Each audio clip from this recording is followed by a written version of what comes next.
Hello दोस्तों, स्वागत है आप सभी का स्टडी पीडिया के यूट्यूब चैनल पे। हम लोग बीपीएससी का लास्ट 10 ईयर्स के पीवाईक्यू को सॉल्व कर रहे थे। तो आज की इस वीडियो में हम लोग 67 बीपीएससी में पॉलिटी के जितने भी क्वेश्चंस आए थे हम लोग उनको सॉल्व करेंगे और उनको एनालाइज करेंगे। ठीक है। सो 67 बोलने का ये मतलब है कि 67 के दो आपके पेपर हुए थे। आपका एक सितंबर के टाइम पे आपका हुआ था, ठीक है, और एक मई या अप्रैल के टाइम पे हुआ था जो कि कैंसिल हो गया था। ठीक है। तो सितंबर वाला तो हम लोग ने कर रखा है, आपको प्लेलिस्ट में मिल जाएगा। सो आज की इस वीडियो में हम लोग 67 में जो कैंसिल हो गया था हम लोग उसके क्वेश्चन को देखेंगे। सो शायद आई थिंक 15 क्वेश्चन है। ठीक है, पॉलिटी के 15 क्वेश्चन थे। सो आज हम लोग उसको देखते हैं। सो बिना टाइम वेस्ट किए चलिए आगे बढ़ते हैं, देखते हैं। चलिए, what is the purpose of the citizenship amendment act 2019। तो सिटीजनशिप अमेंडमेंट एक्ट का 2019 का पर्पस क्या था हमारा? ठीक है, अमेंड करने का पर्पस क्या था? अमेंड करने का पर्पस ये था कि जितने भी माइनॉरिटीज़ में हमारे मतलब हमारे लोग बोल रहा हूँ कि जितने भी माइनॉरिटीज़ में अफ़गानिस्तान, बांग्लादेश और पाकिस्तान में आदमी हैं, मतलब हिंदू, सिख, बुद्धिज़्म, जैन, पारसी और क्रिश्चियन, जितने भी माइनॉरिटी माइग्रेंट हैं जो कि 31 दिसंबर 2014 के पहले आ गए हैं, उनको सिटीजनशिप प्रोवाइड करवाना था। ठीक है। सो इसका आंसर आपका हो जाएगा डी। ठीक है, to grant citizenship to persecuted minority groups of Afghanistan, Bangladesh, Pakistan. ठीक है। तो इसका तो बहुत ही ज़्यादा क्रिटिसिज्म हुआ था क्योंकि सब बोल रहा था कि आप मुस्लिम को क्यों इसमें इंक्लूड नहीं किए। तो मुस्लिम को इसलिए इंक्लूड नहीं किया जा गया है क्योंकि देखिए, आपका अफगानिस्तान, बांग्लादेश और पाकिस्तान ये खुद एक मुस्लिम कंट्री है। ठीक है। सो वहाँ वहाँ के लोग को अगर हम लोग प्रोवाइड करवाने लगेंगे तो बहुत ही ज़्यादा हम लोग का यहाँ पे भीड़ पड़ जाएगा। ठीक है। तो वहाँ पे जितने भी माइनॉरिटीज़ हैं हमारे, इतने हिंदू, सिख, ये सब जो हैं, उन लोग को हम लोग जो 31 दिसंबर 2014 के पहले जो आ गए हैं उनको हम लोग को सिटीजनशिप प्रोवाइड करवाना था। सो इसीलिए हम लोग मुस्लिम को ऐड नहीं किए। सो इसकी वजह से बहुत ही ज़्यादा करंट में क्रिटिसिज्म हो रहा था सरकार को। सो पर्पस ये था हमारा। ठीक है। चलिए नेक्स्ट क्वेश्चन देखते हैं। Which union territory formed after division of Jammu and Kashmir state does not have a legislature of its own। तो ये आपका लद्दाख में नहीं था। ठीक है, जम्मू एंड कश्मीर में आपका आपका है, जम्मू एंड कश्मीर में आपका है, आपका लद्दाख में नहीं है। ठीक है। चलिए नेक्स्ट क्वेश्चन देखिए, विच of the following is not a part of the 11th schedule for the constitution. तो देखिए 11th शेड्यूल, देखिए फिर से पंचायत से क्वेश्चन आ गया। 11th शेड्यूल आपका पंचायत है। ठीक है, पंचायत आपका 73rd कॉन्स्टिट्यूशनल अमेंडमेंट से आया था आपका 1992 में। ठीक है, इसमें आपका 29 मैटर्स होते हैं जो कि पंचायत आपका डील करता है उसमें। ठीक है, जिसमें आपका फ्यूल एंड फीड होते हैं। ठीक है, लाइब्रेरी होता है आपका। ठीक है, फिर टेक्निकल ट्रेनिंग होता है आपका, फिर आपका पब्लिक डिस्ट्रीब्यूशन सिस्टम होता है, फिर आपका family welfare and women child development होता है आपका, फिर आपका हेल्थ एंड हाइजीन होता है, फिर मार्केट एंड फेयर्स होता है आपका। ठीक है, फिर ड्रिंकिंग वाटर होता है आपका, फिर फॉरेस्ट प्रोड्यूस होता है, फिर एग्रीकल्चर, इरिगेशन, ये सब चीज़ होता है। ठीक है। सो अभी और भी 29 मैटर्स होते हैं। ठीक है, वो सब आप पढ़ लीजिएगा, जिसमें आपका रूरल स्पोर्ट्स आपका इंक्लूडेड नहीं है। ठीक है। सो नॉट पार्ट पूछ रहा है आपका, ये नहीं है। ठीक है, आप यहाँ से फिर से याद कर सकते हैं कि आपको दो तीन कमेटी थे, बलवंत राय मेहता कमेटी, अशोक मेहता कमेटी, आपका फिर गडगिल कमेटी, आपका पंचायत का आपका मिनिमम एज आपको क्वालिफाई करने के लिए आपको 21 ईयर्स का आपका चाहिए होता है। ड्यूरेशन आपका पंचायत का 5 ईयर्स होता है। ठीक है। और जैसे कि हाँ, एक क्वेश्चन और याद आ गया। देखिए, आपका ये आपका पंचायत आपका तीन टायर में आपका काम करता है। पहला आपका ग्राम पंचायत, दूसरा आपका पंचायत समिति, तीसरा आपका जिला परिषद। ग्राम पंचायत आपका विलेज लेवल पे काम करता है, पंचायत समिति आपका ब्लॉक लेवल पे काम करता है, जिला परिषद आपका डिस्ट्रिक्ट लेवल पे काम करता है। सो ये ब्लॉक लेवल का आपका पीवाईक्यू एक आ रखा है। ठीक है, आप यहाँ से आर्टिकल भी याद कर सकते हैं कि आर्टिकल 243 टू 243 ओ तक आपका आर्टिकल होता है आपका पंचायत में। ठीक है, और आप क्या याद कर सकते हैं?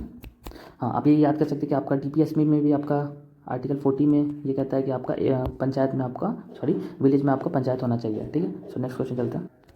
चलिए देखिए, how many number demands for grants are put before the parliament as the part of the annual budget in the presence of the article 113 of the constitution. ठीक है, आपका इसका तो आंसर होगा आपका 104। ठीक है, ये आपका करंट अफेयर में भी था ये चीज़। ठीक है, तो आपका आर्टिकल 113 में आपका ये कहता है कि 104 डिमांड आपका अभी तक का ग्रांट किए गए हैं। ठीक है। सो नेक्स्ट क्वेश्चन देखते हैं। In which year was the national extension service launch. तो ये आपका नेशनल एक्सटेंशन सर्विस आपका लॉन्च हुआ था 1953 में। ठीक है। ये आपका लॉन्च करने का पर्पस ये था कि आपका जो आपका जितने भी आपके रूरल डेवलपमेंट काम है उनको प्रमोट करना, उनको डेवलप करना, ठीक है, डेवलप करना, उनके लिए प्रोग्राम लाना और उनको इम्प्लीमेंट करना, ये सब चीज़ आपका ग्राम पंचायत के लेवल पे आपका ये चीज़ नेशनल एक्सटेंशन सर्विस का आपका मोटो था, आई मीन काम था, ठीक है। ये आपका 1953 में आपका इस्टेब्लिश किया गया था, ठीक है। नेक्स्ट क्वेश्चन देखते हैं। The member of a state legislative council are not chosen by which of the following categories of person, ठीक है। तो ये बोल रहा है कि स्टेट लेजिस्लेटिव काउंसिल में आपका कौन नहीं चूज़ करता है, ठीक है। तो ये जो आपका 1/3 मेंबर आपके जो होते हैं, 1/3 मेंबर ऑफ द काउंसिल आपका ये आपका लेजिस्लेटिव असेंबली से आपका ये इलेक्ट किए जाते हैं, ठीक है, जो कि मेंबर नहीं होते वो वाले, ठीक है। और फिर आपका जो 1/3 आपके होते हैं ये आपका म्यूनसिपैलिटी से आपके इलेक्ट हो जाते हैं, ठीक है। और 1/12 आपके एजुकेशनल इंस्टीट्यूशन से आपका ये इलेक्ट हो जाते हैं। और आपका 1/12 मेंबर ही आपका ग्रेजुएट्स होते हैं, ठीक है। और जितने बाकी बच जाते हैं, ठीक है, उनको आपका गवर्नर नॉमिनेट करते हैं। और ये जो नॉमिनेट करते हैं ना, इनका मतलब बैकग्राउंड आपका जैसे literature, science, art, cooperative, social services से जुड़ा होना चाहिए, ठीक है।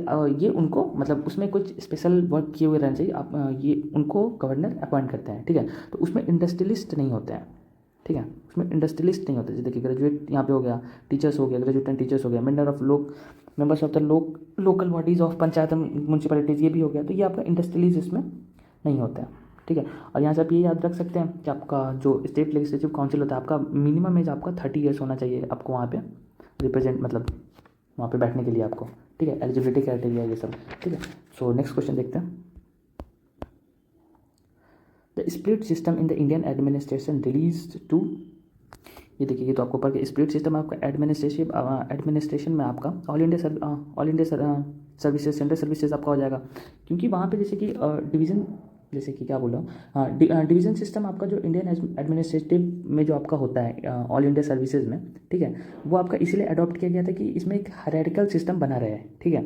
इसलिए आपका स्प्लिट सिस्टम आपका स्टार्ट किया गया था। सो ये आपका ऑल इंडिया सर्विसेज में आपका होता है, ठीक है। चलिए नेक्स्ट क्वेश्चन पे चलते हैं। Which of the following is a parliamentary committee relating to delegation of power to make rules and regulation to the executive, ठीक है। तो इसका आंसर आपको हो जाएगा कमिटी ऑफ सबऑर्डिनेट लेजिस्लेशन हो जाएगा, ठीक है। तो इसका जो सबऑर्डिनेट लेजिस्लेचर कमिटी होता है, इसका पावर ये होता है कि आपका जैसे कि रूल एंड रेगुलेशन जो आपका एग्जीक्यूटिव होता है उनको डेलीगेट करने का इनको पावर होता है। इनमें आपका जो कमेटी के 15 मेंबर आपको रिप्रेजेंट करते हैं इसके लिए, इसका कमेटी का टेन्योर आपका 1 ईयर होता है, ठीक है। इसका मेन पर्पस ये होता है कि आपका ये रूल और रेगुलेशन आपका एग्जामिन करें आपका इंडिया में, ठीक है। सो नेक्स्ट क्वेश्चन देखते हैं। Article 300 of Indian constitution deals with the, तो आर्टिकल 300 आपका सूट्स एंड द प्रोसीडिंग से आपका रिलेटेड है, ठीक है। ये डायरेक्ट है आपका, आर्टिकल ही पूछ लिया है सीधा।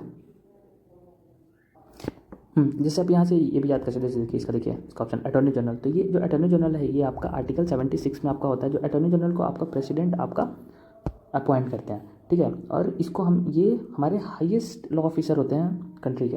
ये कहीं भी जाके बैठ सकते हैं, कोई भी कोर्ट में जाके ये बैठ सकते हैं, ये हियरिंग सुन सकते हैं। इनका ये गवर्नमेंट के एज अ लॉयर टाइप ये होते हैं, ठीक है। चलिए नेक्स्ट क्वेश्चन देखते हैं। Judicial process in India is based on, तो ये हमारे यहाँ इंडिया में हमारे प्रोसेस इस्टेब्लिश बाय लॉ पे आपका होता है, ठीक है।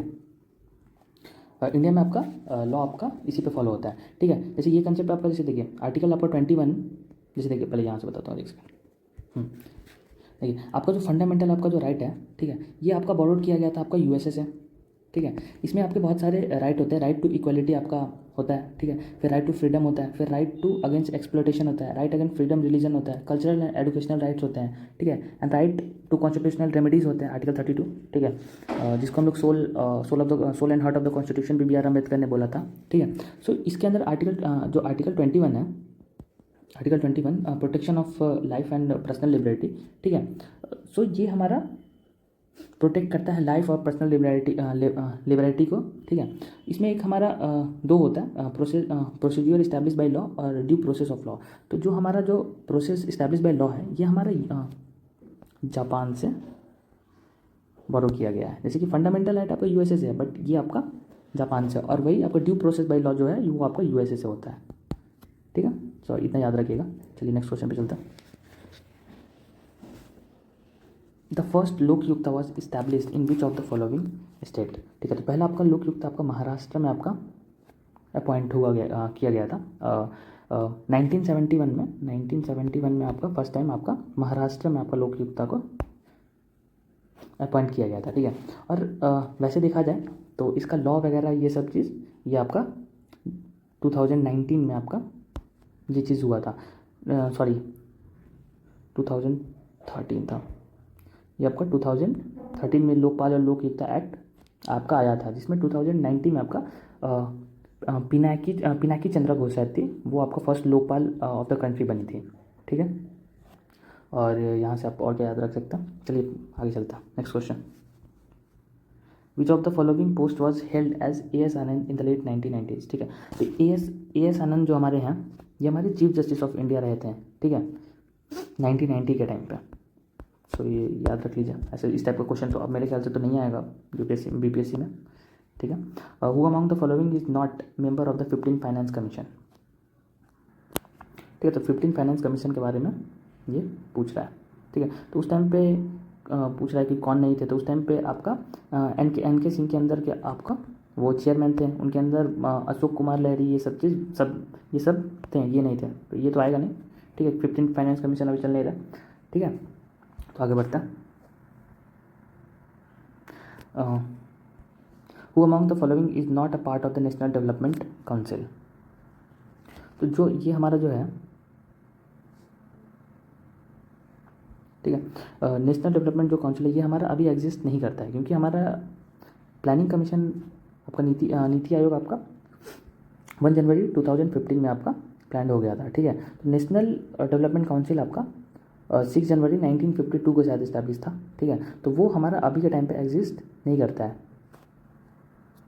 सो वैसे देखिएगा तो देखिए नीति आयोग तो इसमें होगा नहीं, secretary planning programme of implementation ये भी नहीं है, नीति आयोग वाइस चेयरमैन ये होता नहीं है, फाइनेंस कमीशन ऑफ इंडिया इसमें होते नहीं है। इनके मेंबर आपके उस टाइम पे आपके ये पीएम ऑफ इंडिया थे, ऑल यूनियन कैबिनेट मिनिस्ट्री थे। ठीक है, और उसके बाद फिर आपका सीएम ऑफ ऑल स्टेट्स थे। ठीक है, और रिप्रेजेंटेटिव ऑफ यूनियन टेरिटरीज के आपके जो भी रिप्रेजेंट करते हैं वो रहते थे। ठीक है, member of the planning commission रहते थे। ठीक है, सो ये सब चीज़ ये तो कोई नहीं है, सो आपको इसका आंसर हो जाएगा ई। ठीक है, नेक्स्ट क्वेश्चन पे चलता है। With reference to the financial commission of India consider the following statement. ठीक है, फाइनेंशियल कमीशन के बारे में पूछ रहा है। ठीक है, देखिए financial commission is a statutory body, नहीं ये अपना कॉन्स्टिट्यूशनल बॉडी होता है। ठीक है, तो पहला तो आपका कट जाएगा, देखिए पहला आपका कट गया। ठीक है, और देखिए financial commission was setup under the article 280। ठीक है, फाइनेंशियल कमीशन आपका 280 आर्टिकल 280 के अंदर ही आपका सेटअप किया जाता है। The recommendation made by the finance commission are only advisory in nature. ठीक है, तो हाँ ये जो रिकमेंडेशन आपका देता है वो ओनली एडवाइजरी आपका होता है। ठीक है, तो ये भी आपका सही हो गया, और पहला सही था ना। देखिए एक सेकंड, पहला तो गलत था। ठीक है, दूसरा सही था, सेकंड और थर्ड आंसर आपका हो जाएगा, सेकंड और थर्ड। फोर्थ देख लेता हूँ, the first finance commission was set up in 1915। तो ये आपका 1950 में आपका नहीं था, ये आपका सेटअप फर्स्ट फाइनेंस कमीशन आपका सेटअप हुआ था 1951 में। आपके उस टाइम के चेयरमैन थे केसी नियोगी करके एक पर्सन है, वो उस टाइम पे चेयरमैन थे उस टाइम पे। और हाँ फाइनेंशियल कमीशन का एडवाइजरी इन नेचर होता है। ठीक है, सो हाँ दैट्स इट। चलिए तो इतना ही क्वेश्चन था, देखिए ख़त्म हो गया। तो 67th में जो कैंसिल हो गया था उसमें 15 क्वेश्चन आए थे। ठीक है, जिनको हम लोग ने सॉल्व कर लिया है। ठीक है, सो अब नेक्स्ट वीडियो में हम लोग 66 बीपीएससी के साथ मिलते हैं। ठीक है, तब तक गुड बाय, बाय बाय।